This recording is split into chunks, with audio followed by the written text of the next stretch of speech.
Hello students, class 10th chapter first life process. Students, आज मैं आपको लाइफ प्रोसेस चैप्टर एक्सप्लेन कराऊंगी। Life process जो चैप्टर है उसमें आपके 4 टॉपिक हैं। सबसे पहला न्यूट्रिशन, दूसरा respiration, third transpiration and excretion. और ये मैं आपको अलग अलग कराऊंगी।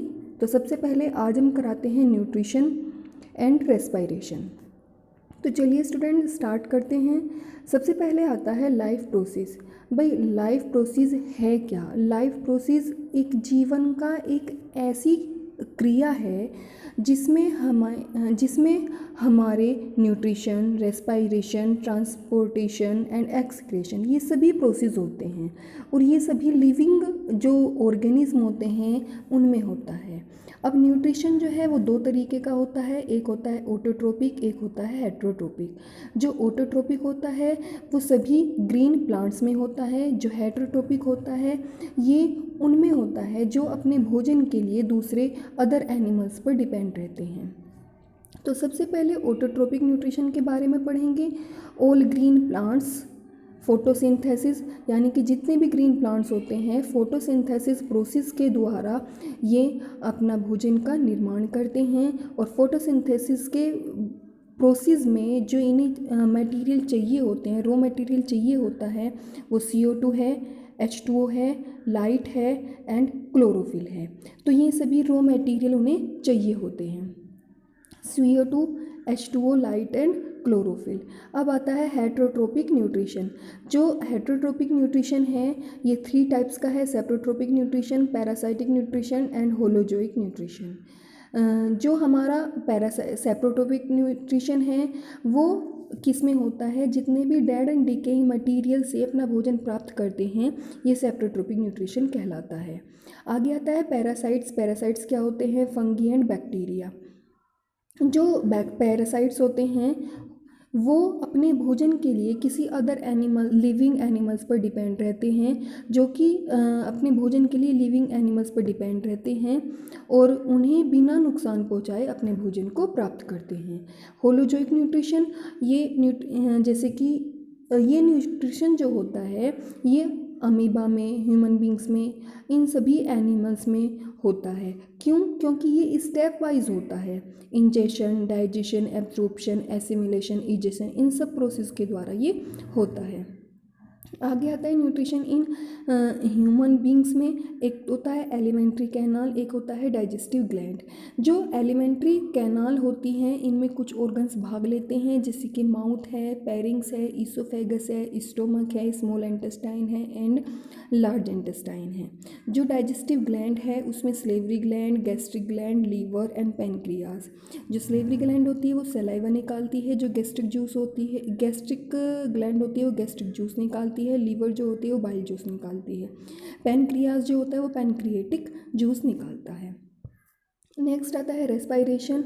रेस्पायरेशन एक ऐसा प्रोसेस है जो हमारे फूड, जो हम खाना खाते हैं उसे सिंपल सोल्यूबल मटेरियल में कन्वर्ट कर देता है और हमें एनर्जी देता है। और ये जो रेस्पायरेशन होता है फोटोसिंथेसिस का अपोजिट होता है और 2 तरीके का होता है। एक तो होता है एरोबिक, एक होता है एनएरोबिक। जो एरोबिक रेस्पायरेशन होता है प्रेजेंस इन O2, यानी कि ऑक्सीजन की प्रेजेंस में होता है, और एनएरोबिक जो होता है ये अब्सेंस में होता है ऑक्सीजन की। अब आता है एरोबिक रेस्पायरेशन जो है ये प्लांट्स में और एनिमल्स में दोनों में होता है। प्लांट्स में तो डिफरेंट ऑर्गन्स होते हैं, जैसे रूट्स में, स्टेम में, स्टोम में, लीव्स में स्टेमेटा के द्वारा होता है, इन सब में इनके द्वारा रेस्पायरेशन होता है। आगे आ जाइए रेस्पायरेशन इन एनिमल्स। कुछ डिफरेंट एनिमल्स हैं जो कि सांस लेने के लिए डिफरेंट ऑर्गन्स का इस्तेमाल करते हैं, जैसे कि जो एक्वाटिक एनिमल्स होते हैं जैसे कि फ़िश है, प्रॉन है, ये सभी गिल्स का इस्तेमाल करते हैं। जैसे आगे है फ्रॉग स्किन का इस्तेमाल करते हैं, ह्यूमन बींग्स लंग्स का इस्तेमाल करते हैं, और जो इंसेक्ट वगैरह होते हैं वो एयर ट्यूब्स का इस्तेमाल करते हैं, जो कि इनकी बॉडी सरफेस में छोटे छोटे एयर होल्स प्रेजेंट होते हैं, उनका इस्तेमाल होता है। आगे आता है ह्यूमन रेस्पायरेटरी सिस्टम। जो ह्यूमन रेस्पायरेटरी सिस्टम है उनमें डिफरेंट ऑर्गन्स जो होते हैं वो भाग लेते हैं, जैसे कि पहला है नोस्ट्रिल, दूसरा नेसल कैविटीज़, तीसरा पेरिंग्स, फिर ट्रेकिया और विंड पाइप, ब्रोंची एंड ब्रोंचियोल्स। आगे आ जाइए, सबसे पहले हम पढ़ेंगे न्यूट्रिशन टॉपिक। भाई न्यूट्रिशन के लिए हमें लिविंग थिंग्स का पता होना चाहिए कि लिविंग थिंग्स होती कौन सी हैं। लिविंग थिंग्स वो होती हैं जो कि जिसमें रेस्पायरेशन भी होता है, वो रेस्पायरेशन भी होगा, रिप्रोडक्शन भी होगा, एक्सक्रेशन भी होगा, ये सब प्रोसेस उसमें होते हैं। वो मूव भी कर सकती हैं, ग्रोथ भी कर सकती हैं, वो लिविंग थिंग्स होती हैं। आगे आ जाइए, सेल डिवीज़न। सेल डिवीज़न क्या होता है? भाई सेल डिवीज़न ये होता है कि कोई भी पेरेंट सेल अपनी ही सेल को डिवाइड करके 2 डॉटर सेल्स बना ले तो वो सेल डिवीज़न होता है। यानी कि एक सिंगल मदर सेल से 2 डॉटर सेल्स का बनना सेल डिवीज़न कहलाता है। आगे आता है न्यूट्रिशन। न्यूट्रिशन क्या है? पोषण, जिसको हम बोलते हैं पोषण। भाई हमारे कोई भी लिविंग ऑर्गेनिज्म है, उसे अपने जीवन में बहुत सारे काम करने के लिए एनर्जी की ज़रूरत होती है, और वो एनर्जी उसे फूड से मिलती है। ठीक है, वो एनर्जी उसे फूड से मिलती है। जैसे ही वो फूड खाता है तो उसे एनर्जी मिलेगी, उसकी ग्रोथ होगी, उसका न्यूट्रिशन होगा। तो ये क्या कहलाता है? न्यूट्रिशन कहलाता है। नेक्स्ट आता है respiration. Food is broken down into simpler forms by a stepwise. भाई जो फूड होता है वो stepwise oxy reducing process के द्वारा एक सिंपल फॉर्म में कन्वर्ट हो जाता है और एनर्जी हमें मिलती है। तो ये रेस्पायरेशन प्रोसेस होता है। आगे आता है reproduction. A species define a group of organism that can integrate to produce fertile offsprings. भाई रिप्रोडक्शन क्या है? रिप्रोडक्शन एक ये ऐसा प्रोसेस है जिसमें कोई भी जीव एक अपने जैसा ही जीव को प्रोड्यूस करने में सहायक होता है। तो वो प्रोसेस रिप्रोडक्शन होता है, यानी कि एक सेम नए जीव को उत्पन्न करना रिप्रोडक्शन प्रोसेस कहलाता है। नेक्स्ट आता है एक्सक्रेशन। क्या होता है? The process of elimination of these waste product of metabolic activities from the body is excretion। भाई एक्सक्रेशन एक ऐसा प्रोसेस है जिसमें वेस्ट प्रोडक्ट को बॉडी से एलिमिनेट करना, यानी कि उनका एलिमिनेशन करना, रिमूव करना एक्सक्रेशन कहलाता है। आगे आता है न्यूट्रिएंट्स। भाई न्यूट्रिशन के प्रोसेस में कुछ न्यूट्रिएंट्स का हम इस्तेमाल करते हैं एनर्जी के लिए और डिफरेंट एक्टिविटीज़ के लिए, उनको न्यूट्रिएंट्स कहा जाता है। कुछ न्यूट्रिएंट्स ऐसे सब्सटेंस होते हैं जो हमारा पोषण करते हैं, हमें एनर्जी प्रोवाइड कराते हैं, जैसे कि प्रोटीन्स है, कार्बोहाइड्रेट, लिपिड है, विटामिन है, एक्सेट्रा। नेक्स्ट आता है जो न्यूट्रिशन होता है उसके टाइप्स कितने हैं? उसके 2 टाइप्स होते हैं, एक होता है ऑटोट्रोपिक, एक होता है हेटरोट्रोपिक। प्लांट्स और एनिमल्स दोनों में जो न्यूट्रिशन होता है वो डिफरेंट प्रोसेस होता है, यानी कि सेम प्रोसेस नहीं होता। और कुछ फोटोसिंथेटिक प्लांट्स और जो बैक्टीरिया होते हैं उनमें ऑटोट्रोप्स होता है, ऑटोट्रोपिक न्यूट्रिशन होता है। और कुछ अदर एनिमल्स और फंगी जिनमें न्यूट्रिशन जो है, यानी कि जो अपने भोजन के लिए दूसरे अदर एनिमल्स पर डिपेंड रहते हैं, वो हेटरोट्रोपिक न्यूट्रिशन कहलाता है। तो सबसे पहले हम पढ़ेंगे autotrophic nutrition. The term autotrophs is derived from 2 Greek word. भाई जो ऑटोट्रोप्स वर्ड है ये 2 ग्रीक वर्ड से मिलकर बना है। Auto means self, trophy means nutrition. ठीक है, trophy means nutrition. In autotrophic nutrition is an organism make its own food from simple raw material. भाई जो ऑटोट्रोपिक न्यूट्रिशन होता है वो ऑर्गेनिज्म सिंपल रॉ मटेरियल के द्वारा बनाते हैं, जैसे कि डायग्राम में दिया हुआ है। जैसे आप जानते भी हो ग्रीन प्लांट्स जो होते हैं वो उनमें जो क्लोरोफिल प्रेजेंट होता है वो सनलाइट को एब्जॉर्ब करता है और वाटर मॉलिक्यूल्स को तोड़ देता है हाइड्रोजन और ऑक्सीजन के रूप में। ठीक है, और अपना भोजन बनाते हैं स्टार्च के रूप में। आगे आता है फोटोसिंथेसिस। फोटोसिंथेसिस एक ऐसा प्रोसेस है जो कि ग्रीन प्लांट्स में होता है। ये क्या करते हैं? क्लोरोफिल जो है वो सिंपल शुगर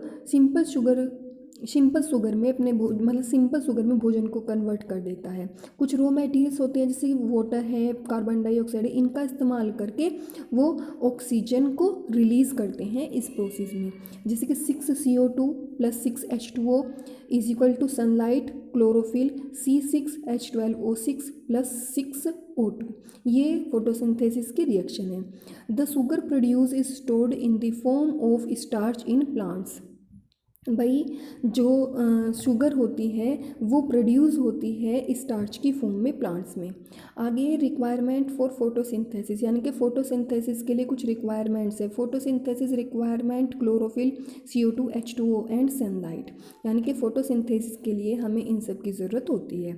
तो सबसे पहले आता है क्लोरोफिल। क्लोरोफिल क्या है? क्लोरोफिल जो है ये ग्रीन कलर का पिगमेंट है जो कि सभी फोटोसिंथेटिक ऑर्गेनिज्म में रेस्पॉन्सिबल होता है। किसके लिए? ग्रीन कलर के लिए। In plants chlorophyll is mainly found in the leaves, और ये जो क्लोरोफिल होता है प्लांट्स में मेन रूप से लीव्स में प्रेजेंट होता है। नेक्स्ट आता है कार्बन डाइऑक्साइड। कार्बन डाइऑक्साइड जो है हमारा जो एटमॉस्फेयर है उसमें 0.03% CO2 मिलती है। अगला है water. Water is an important raw material for photosynthesis. Photosynthesis process के लिए वाटर जो है एक इम्पोर्टेंट रॉ मटेरियल है। प्लांट्स एब्जॉर्ब करते हैं वाटर को किस चीज़ से? जो सॉइल होती है उसमें जो रूट्स के हेयर प्रेजेंट होते हैं उनके द्वारा। आगे आता है sunlight. Light energy is used in splitting water. Light जो है वो क्या काम करते हैं? लाइट एनर्जी का यूज़ करते हैं वाटर मॉलिक्यूल्स को हाइड्रोजन और ऑक्सीजन में तोड़ने के लिए। The splitting of water in the presence, जब वाटर जो टूटता है वो सनलाइट की प्रेजेंस में टूटता है, जिसको फोटोलाइसिस कहा जाता है। अगला आता है हेटरोट्रोपिक न्यूट्रिशन। जो हेटरोट्रोपिक न्यूट्रिशन है वो न्यूट्रिशन का एक ऐसा टाइप्स है जिसमें ऑर्गेनिज्म जो है अपने भोजन के लिए सिंपल इनऑर्गेनिक मटेरियल जैसे कि CO2, H2O और कुछ अदर एनिमल्स पर डिपेंड रहते हैं। अब इनके डिफरेंट टाइप्स हैं। एक सेप्रोट्रोपिक न्यूट्रिशन है, एक पैरासाइटिक न्यूट्रिशन है, एक होलोजोइक न्यूट्रिशन है। एक आता है सेप्रोट्रोपिक न्यूट्रिशन। सेप्रोट्रोपिक जो न्यूट्रिशन है वो एक इस तरीके का न्यूट्रिशन है कि जो ऑर्गेनिज्म जो है अपने भोजन के लिए dead and decaying organic matters पर डिपेंड रहते हैं। उसमें प्लांट्स भी हो सकते हैं, एनिमल्स भी हो सकते हैं। एग्जाम्पल इसका फंगी। नेक्स्ट आता है parasitic nutrition. The parasitic nutrition is that nutrition in which an organism derived its food from the body of another living organism. जो पैरासाइटिक न्यूट्रिशन है ये एक इस तरीके का न्यूट्रिशन है कि जिसमें जो ऑर्गेनिज्म होते हैं अपने भोजन के लिए किसी अनदर लिविंग ऑर्गेनिज्म पर डिपेंड रहते हैं। और ये जो पैरासाइटिक न्यूट्रिशन है जो जिस बॉडी पर ये डिपेंड रहते हैं वो उसके लिए होस्ट का काम करती है।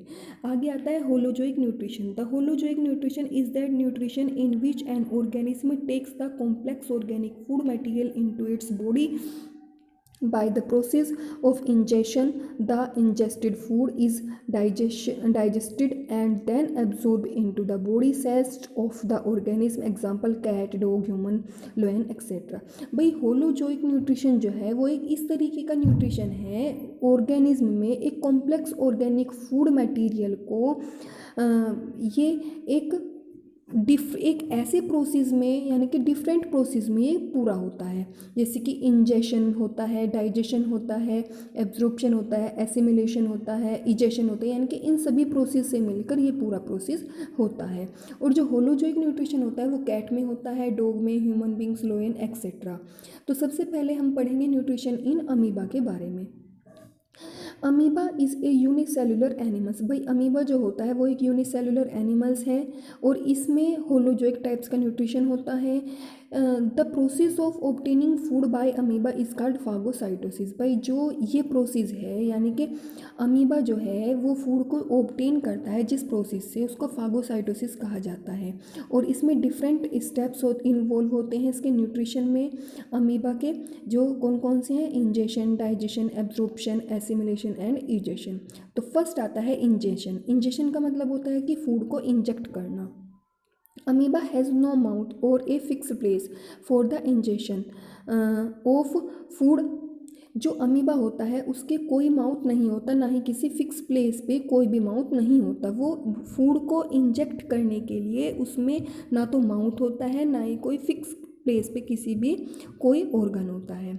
जो अमीबा होता है वो फूड को इंजेक्ट करने के लिए अपनी ही बॉडी से फिंगर लाइक स्ट्रक्चर निकालता है और फूड को इंजेक्ट कर लेता है, जिसको क्या कहा जाता है? स्यूडोपोडिया कहा जाता है। आगे आता है डाइजेशन। Digestion.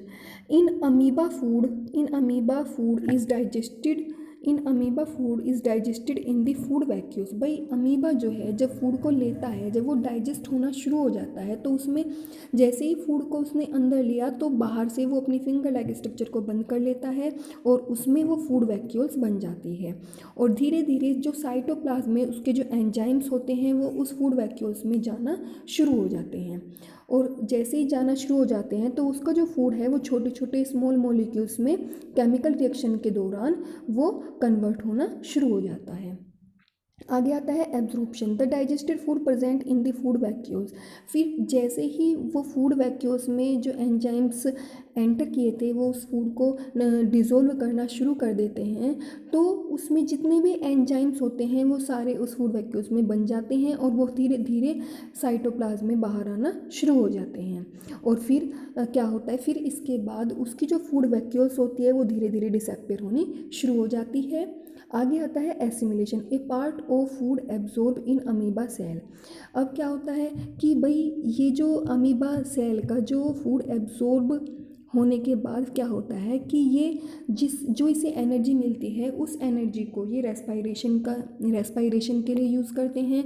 और कुछ रिमेनिंग पार्ट जो होते हैं, कुछ रिमेनिंग एब्जॉर्ब्ड फूड होता है, उसका इस्तेमाल ये अमीबा सेल जो होती है उसकी ग्रोथ और जो सेल डैमेज हो जाती हैं उसको करने में इसका यूज़ करते हैं। दस ऑन एसिमिलेटिंग फूड अमीबा फिर एसिमिलेटिंग फूड से जो अमीबा है वो साइज में ग्रो करना शुरू हो जाता है। आगे आता है इजेशन। इजेशन क्या होता है, amoeba has no fixed place for removing. यानी कि अमीबा में जिस तरीके से कोई फिक्स प्लेस पर माउथ नहीं होता, इसी तरीके से इसमें वेस्ट मटेरियल को रिमूव करने के लिए कोई भी फिक्स प्लेस नहीं होता। ये अपनी ही बॉडी के किसी भी हिस्से में उस फूड को कलेक्ट कर लेता है और उसे अपनी सेल से बाहर निकाल देता है अनडाइजेस्टेड फूड को। अब ये आपका न्यूट्रिशन इन अमीबा हो चुका है। अब ये डायग्राम है, देखिए फर्स्ट डायग्राम इंजेक्शन है। अमीबा ने अपनी ही बॉडी से फिंगर लाइक स्ट्रक्चर निकाली, फूड को अंदर लिया और फिंगर को बंद किया, तब यहाँ पे फूड वैक्यूल बन गई। जो साइटोप्लाज्म में जितने भी एंजाइम्स थे वो इस फूड वैक्यूल्स में एंटर करने शुरू हो जाते हैं। फिर इसका जो फूड मटेरियल वो धीरे धीरे डाइजेस्ट होना शुरू होता है और इसके जो एंजाइम्स होते हैं वो साइटोप्लाज्म में आना शुरू हो जाते हैं। और फिर जहाँ पे भी जो अमीबा होता है वो अपनी सेल को साइज में ग्रो करनी शुरू कर देता है और इंजेक्शन में जो अनडाइजेस्टेड फूड होता है उसे अपनी बॉडी के किसी भी हिस्से में कलेक्ट करके उसे बाहर निकाल देता है। आगे आता है nutrition in human beings. The various organs of human digestive system in sequence are mouth, oesophagus, stomach, small intestine and large intestine. भाई जो न्यूट्रिशन होता है ह्यूमन बींग्स में वो क्या होता है कि उसमें डिफरेंट ऑर्गन्स जो हैं वो एक सीक्वेंस में जुड़े हुए हैं, जैसे mouth, oesophagus, stomach, small intestine and large intestine. और कुछ ग्लैंड्स हैं जो कि ह्यूमन डाइजेस्टिव सिस्टम में भी भाग लेती हैं, जैसे कि salivary gland, liver and pancreas. तो सबसे पहले आ जाइए इंजेक्शन। इंजेक्शन का मतलब मैंने बताया था कि फूड को इंजेक्ट करना। The human beings have a special organ for injection of food, it is called mouth. भाई जो ह्यूमन बींग्स होते हैं उनमें स्पेशल ऑर्गन होता है फूड को इंजेक्ट करने का, जिसको माउथ कहा जाता है। आगे आता है डाइजेशन। नेक्स्ट प्रोसेस है डाइजेशन। डाइजेशन में क्या होता है कि जैसे ही फूड अंदर मुंह में हम लेते हैं तो फूड का डाइजेशन होना शुरू हो जाता है। तो हमारे माउथ में जाते ही वहाँ पर क्या होता है, the mouth cavity contain teeth. एक माउथ कैविटी बनती है जिसमें 3 चीज़ें होती हैं, टीथ होती हैं, टंग होती हैं, स्लेवरी ग्लैंड होती है। जो टीथ होती है, दांत जो होते हैं वो फूड को काटने का काम करते हैं, छोटे छोटे पीस में काट देता है। जो स्लेवरी ग्लैंड होती है हमारे माउथ में वो सलाइवा को प्रोड्यूस करती है। और जो टंग होती है वो उस सलाइवा को हमारे खाने में मिक्स कर देती है। सलाइवा जो होता है वो एक वाटर जैसा लिक्विड मटेरियल होता है, जिसे हम खाने को देखते हैं हमारे मुंह में पानी आता है ना, वो सलाइवा होता है। जिसका काम क्या होता है, ये हमारे भोजन को ऐसा चिकना बना देता है कि जो हमारी जो फूड पाइप है उसमें वो आसानी से जा सके। द ह्यूमन सलाइवा कंटेन, जो ह्यूमन का सलाइवा होता है उसमें एक एंजाइम प्रेजेंट होता है जिसको सलेवरी अमाइलेज कहा जाता है, जो कि डाइजेस्ट करता है, हमारे फूड में जो स्टार्च प्रेजेंट होती है उसको शुगर में कन्वर्ट कर देता है। The slightly digested food in the mouth, जो हमारे मुंह में जो डाइजेस्टेड फूड है उसे इतना चिकना बना देता है ताकि वो हमारी बॉडी में फूड पाइप में नीचे को जा सके, और फिर कहाँ पर आ जाता है, वो ईसोफेगस में आ जाता है। और ईसोफेगस जो है वो हमारे स्टोमक से कनेक्ट होती है और वो सीधे स्टोमक में हमारा जो डाइजेस्टेड फूड होता है वो आ जाता है। द स्टोमक, जो स्टोमक होता है वो जे शेप का ऑर्गन होता है जो कि हमारे एब्डोमेन के लेफ्ट साइड में प्रेजेंट होता है। स्टोमक वाल जो होती है उसमें 3 ट्यूबुलर ग्लैंड होती हैं। जो ये ग्लैंड होती हैं ये हमारी वॉल से जो स्टोमक की जो वॉल होती है उससे कनेक्ट होती हैं और क्या, गैस्ट्रिक जूस को निकालती हैं। The gastric juice contain 3 substance, जो गैस्ट्रिक जूस होता है उसमें 3 सब्सटेंस होते हैं। एक तो होता है हाइड्रोक्लोरिक एसिड और एंजाइम्स होते हैं पेप्सिन एंड म्यूकस। जो हाइड्रोक्लोरिक एसिड का जो फंक्शंस होता है, जो हम खाना खाते हैं हमारे भोजन के साथ कुछ बैक्टीरिया हमारी बॉडी के हमारे फूड में एंटर कर जाते हैं, उनको किल करने का काम करता है। विच में enter the stomach with food, जो हमारे फूड के साथ एंटर करते हैं। द पार्शियली डाइजेस्टेड फूड, और जो बचा हुआ जो डाइजेस्टेड फूड होता है वो हमारे स्टोमक से सीधे स्मॉल इंटेस्टाइन में एंटर कर जाता है। अब the small intestine in human beings is site, जो स्मॉल इंटेस्टाइन होती है ह्यूमन बींग्स की वो एक साइट होती है कंप्लीट डाइजेशन की। और वहाँ पर क्या होता है, तो सबसे पहले the small intestine receives the secretion. जो स्मॉल इंटेस्टाइन होती है वो क्या काम करती है, वो 2 ग्लैंड को रिसीव करती है। एक लीवर होता है, एक पैनक्रियाज होता है। लीवर बाइल जूस निकालता है और पैनक्रियाज पैनक्रिएटिक जूस निकालता है, जिसके डिफरेंट फंक्शन है। तो सबसे पहला फंक्शन है लीवर्स का, liver secrets bile juice. Bile performs 2 functions, 2 काम है। एक तो है make the acidic food coming from the stomach alkaline, भाई जो हमारे स्टोमक से आने वाला जो एल्केलाइन फूड है उसको एसिडिक जो इस फूड है एसिडिक फूड है उसको एल्केलाइन में कन्वर्ट कर देता है पैनक्रिएटिक एंजाइम्स के द्वारा।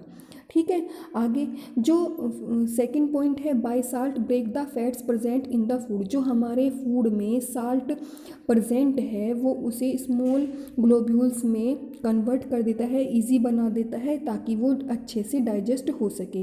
पैनक्रियाज सीक्रेट करता है पैनक्रिएटिक एमाइलेज, पैनक्रिएटिक एंजाइम्स को। ठीक है, which contains digestive enzyme likes pancreatic amylase, जो डाइजेस्टिव एंजाइम्स होता है जैसे कि pancreatic amylase, trypsin and lipase, इन सब में कन्वर्ट कर देता है। The walls of small intestine contain, जो स्मॉल इंटेस्टाइन की जो वॉल्स होती है उसमें कुछ इंटेस्टिनल जूस सीक्रेट्स होते हैं, निकलते हैं, जो कि इंटेस्टिनल जूस जो हैं ये क्या काम करते हैं, ये कंप्लीट डाइजेशन में, यानी कि जो हमारे खाने में कार्बोहाइड्रेट होती है उसको ग्लूकोज में कन्वर्ट कर देते हैं, प्रोटीन को एमिनो एसिड में कन्वर्ट कर देते हैं और फैट को फैटी एसिड में और ग्लिसरॉल में कन्वर्ट कर देते हैं। आगे आता है एब्जॉर्प्शन। एब्जॉर्प्शन में क्या होता है, और हाँ स्मॉल इंटेस्टाइन तक ये आपका जो डाइजेशन होता है ये कंप्लीट माना जाता है। फिर आता है absorption. After digestion of molecules of food becomes so small that they can pass through the walls of the small intestine and go into our blood. This is called absorption after digestion the molecules of food, यानी कि digestion के बाद जो food के molecules होते हैं वो छोटे छोटे मॉलिक्यूल्स हैं, वो वाल्स के द्वारा, स्मॉल इंटेस्टाइन की वाल्स के द्वारा हमारे ब्लड में भेज दिए जाते हैं और ये प्रोसेस एब्जॉर्प्शन कहलाता है। एसिमिलेशन में क्या होता है, the food carries digested and dissolve food, यानी कि जो ब्लड होता है वो उस ब्लड में जो डिज़ोल्व फूड होता है वो हमारे बॉडी के डिफरेंट पार्ट में एसिमिलेट हो जाता है, जिससे हमारी जो बॉडी सेल्स होती हैं वो ग्रो करती हैं, जो डैमेज सेल्स होती हैं वो रिन्यू हो जाती हैं, ये सब उसमें होता है और हमारी बॉडी की ग्रोथ होती है और रिपेयर होती है। आगे आता है इजेशन।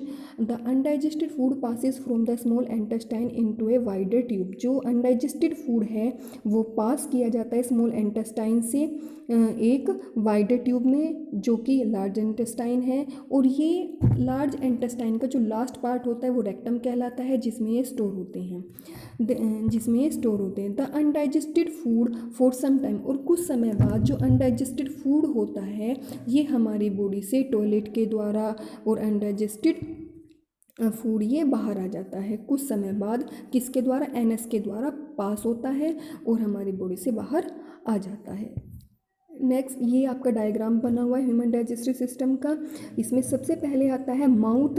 माउथ में क्या होता है कि भाई हमने खाना इंजेक्ट किया, वहाँ पे दांतों का काम होता है, सलेवरी ग्लैंड का काम होता है और टंग का काम होता है। फिर धीरे धीरे ये हमारे ईसोफेगस से जाता है और ईसोफेगस से स्टोमक में ये हमारे आ जाता है। स्टोमक से कनेक्ट हमारी स्मॉल इंटेस्टाइन है और स्मॉल इंटेस्टाइन से कनेक्ट हमारी लार्ज इंटेस्टाइन है। और लार्ज इंटेस्टाइन का जो लास्ट पार्ट होता है जिसमें अनडाइजेस्टेड फूड इकट्ठा रहता है वो रेक्टम कहलाता है। और लास्ट जहाँ से वेस्ट मटेरियल रिमूव होता है उसको एनस कहा जाता है। अब आगे आता है dental caries. The formation of small cavities in the teeth due to the action of acid forming bacteria and improper dental care is called dental caries. भाई डेंटल कैरीज क्या है? The formation of small cavities in the teeth. भाई जब हम अपने दांतों की अच्छे से देखभाल नहीं करते हैं तो जो हम खाना खाते हैं उसमें उसके कुछ छोटे छोटे पार्ट हमारे दांतों के बीच में रह जाते हैं, उसमें बैक्टीरिया प्रेजेंट हो जाते हैं और वो अपनी रिएक्शन के द्वारा उसमें छोटी छोटी कैविटीज़ बना देते हैं जिनको डेंटल कैरीज कहा जाता है। आगे आता है डेंटल प्लेक्यू। डेंटल प्लेक्यू क्या है? If the teeth are not clean regularly. जब हम अपने दांतों को अच्छे से रेगुलरली साफ़ नहीं करते हैं तो उसमें एक कवर बन जाता है येलो लेयर का, जो हार्ड लेयर होती है उसका, जिसको फूड पार्टिकल्स का बनता है और उसमें कुछ बैक्टीरिया प्रेजेंट होते हैं जिसको डेंटल प्लेक्यू कहा जाता है, जिसको डेंटल प्लेक्यू कहा जाता है। स्टूडेंट्स, ये आपका न्यूट्रिशन टॉपिक हो गया है और नेक्स्ट वीडियो में आपका रेस्पिरेशन का टॉपिक होगा। Okay students, thank you so much.